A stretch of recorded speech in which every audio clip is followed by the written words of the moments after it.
Assalamualaikum warahmatullahi wabarakatuh. Perlindungan dan penegakan hukum di Indonesia disusun oleh kelompok 5. Biodata kelompok.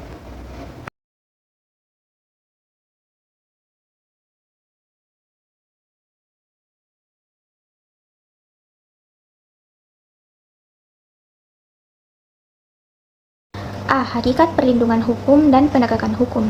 1. Konsep perlindungan dan penegakan hukum. Menurut Andi Hamzah, perlindungan hukum dimaknai sebagai daya upaya yang dilakukan secara sadar oleh setiap orang maupun lembaga pemerintah dan swasta yang bertujuan mengusahakan pengamanan, penguasaan, dan pemenuhan kesejahteraan hidup sesuai dengan hak-hak asasi yang ada.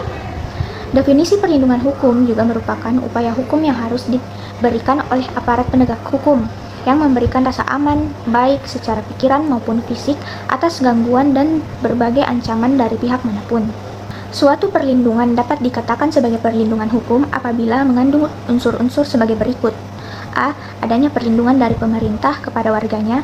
B. Jaminan kepastian hukum. C. Berkaitan dengan hak-hak warga negara. D. Adanya sanksi hukuman bagi pihak yang melanggarnya. Perlindungan hukum terhadap konsumen diatur dalam Undang-Undang RI Nomor 8 Tahun 1999 tentang Perlindungan Konsumen.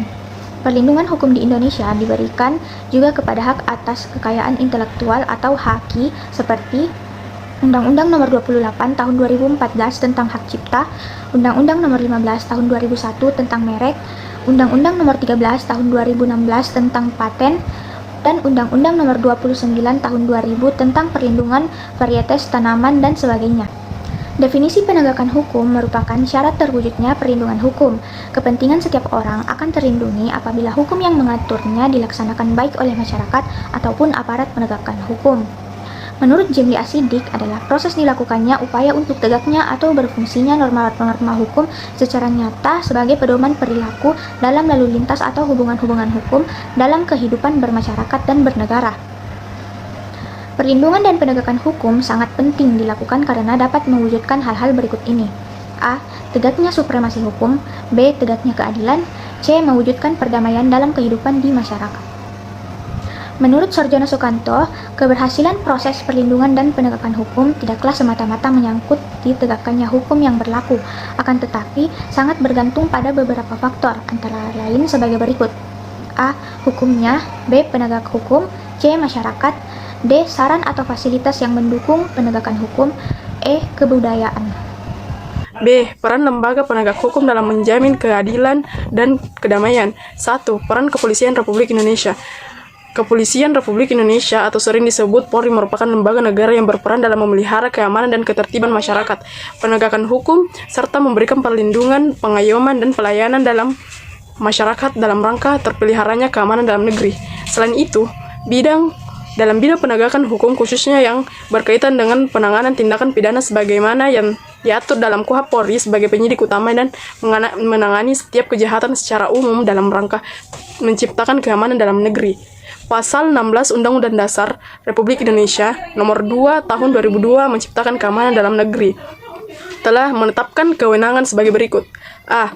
Melakukan penangkapan, penahanan, penyenggeledahan, dan penyitaan. B. Membawa dan menghadapkan orang kepada penyidik dalam rangka penyidikan. 3. Peran Kejaksaan Republik Indonesia.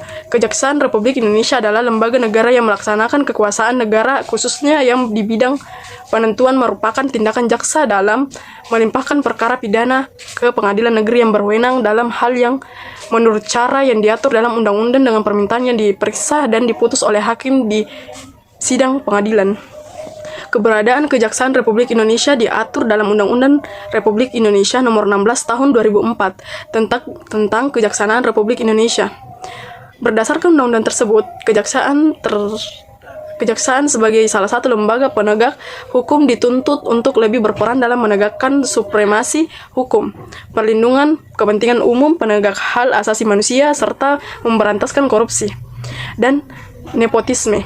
KKN atau dibilang KKN. Adapun yang menjadi tugas dan wewenang kejaksaan dikelompokkan menjadi 3 bidang. Berikut A. Bidang pidana. 1. Melakukan penuntutan. 2. Melaksanakan penetapan hakim dan putus pengadilan tertentu berdasarkan undang-undang. 3. melaksanakan penetapan hakim dan putusan pengadilan yang telah memperoleh kekuatan hukum tetap. B. Di bidang perdata dan tata usaha negara, kejaksaan dengan hukum khusus dalam bertindak baik dalam maupun di luar pengadilan untuk dan atas nama negara atau pemerintah.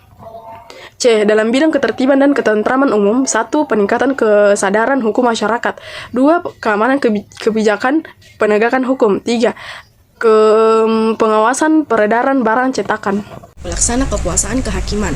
Hakim adalah pejabat umum yang diberikan wewenang untuk mengadili, memutuskan perkara-perkara yang tidak bertanggung jawab dan memimpin perkara hukum yang diajukan ke pengadilan mahkamah. Hakim berdasarkan jenis lembaga peradilannya dapat diklasifikasikan menjadi 3 kelompok, yaitu 1. Hakim pada Mahkamah Agung yang disebut dengan Hakim Agung. 2. Hakim pada badan peradilan yang berada di bawah Mahkamah Agung, yaitu dalam lingkungan peradilan umum, lingkungan peradilan agama, lingkungan peradilan militer, lingkungan peradilan tata usaha negara, dan hakim pada pengadilan khusus yang berada dalam lingkungan peradilan tersebut. 3. Hakim pada Mahkamah Konstitusi yang disebut dengan Hakim Konstitusi. Dalam penegakan hukum, secara umum, advokat adalah seseorang yang mempunyai hak untuk membela satu orang atau kelompok yang memerlukan pembelaan hukum secara sah di Pengadilan Korupsi (KPK). KPK adalah sebuah komisi yang dibentuk pada tahun 2003 berdasarkan Undang-Undang Republik Nomor 30 Tahun 2002 tentang Komisi Pemberantasan Tindak Pidana Korupsi. Tujuan dibentuk KPK adalah untuk mengatasi, menanggulangi, dan memberantas korupsi. Untuk mencapai tujuan tersebut, KPK mempunyai tugas sebagai berikut. Pertama, koordinasi yang instansi yang berwenang melakukan pemberantasan pidana korupsi. 2. Supervisi terhadap instansi yang berwenang melakukan pemberantasan tindak pidana korupsi.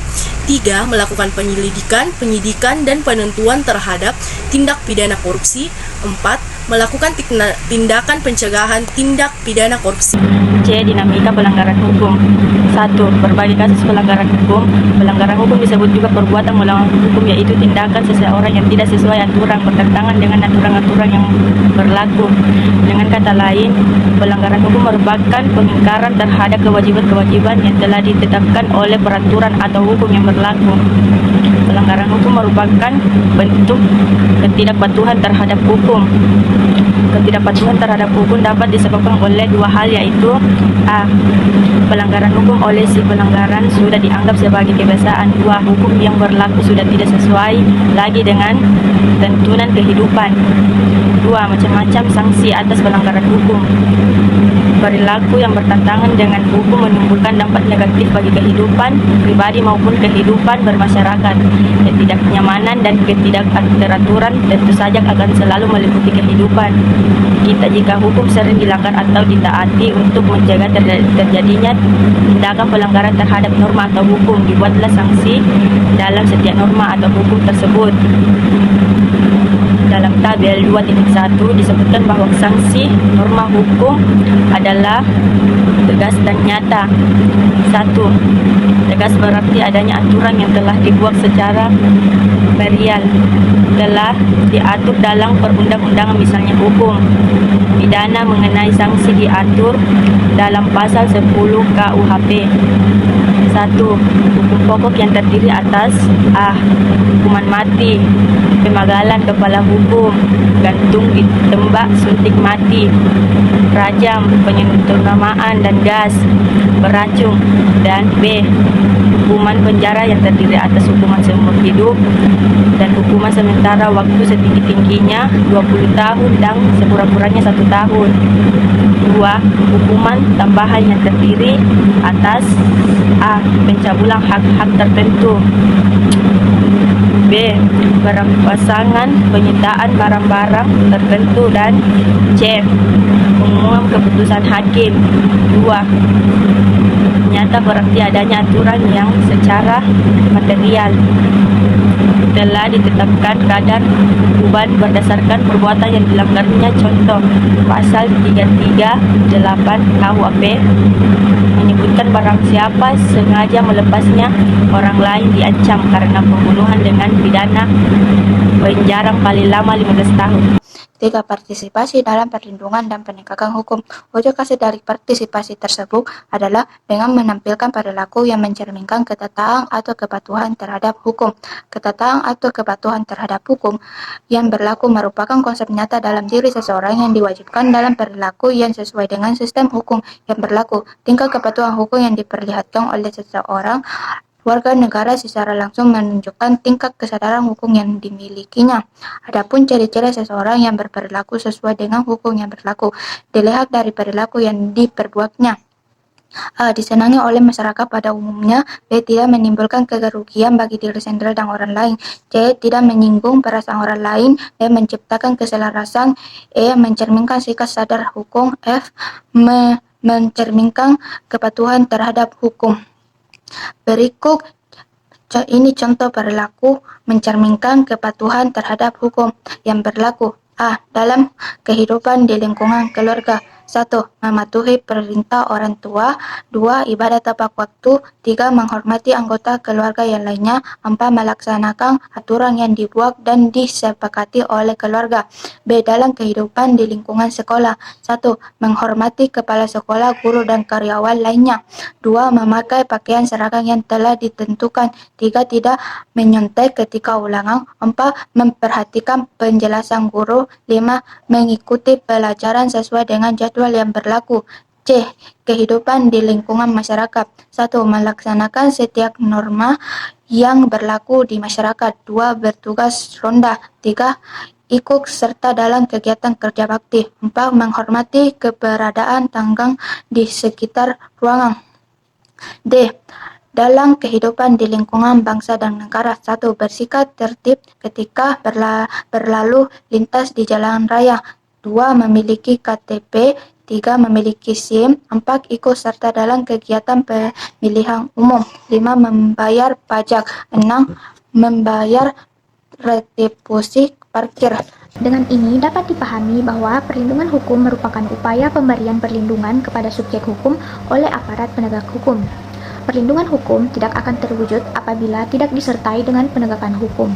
Lembaga yang berperan dalam proses perlindungan dan penegakan hukum di Indonesia diantaranya adalah kepolisian, kejaksaan, lembaga peradilan atau pemegang kekuasaan kehakiman, advokat, serta KPK. Pelanggaran hukum yang terjadi pada umumnya disebabkan oleh ketidakpatuhan terhadap ketentuan yang berlaku. Wujud dari partisipasi masyarakat dengan menampilkan perilaku yang mencerminkan kepatuhan terhadap hukum yang berlaku di kehidupan. Dokumentasi pembelajaran.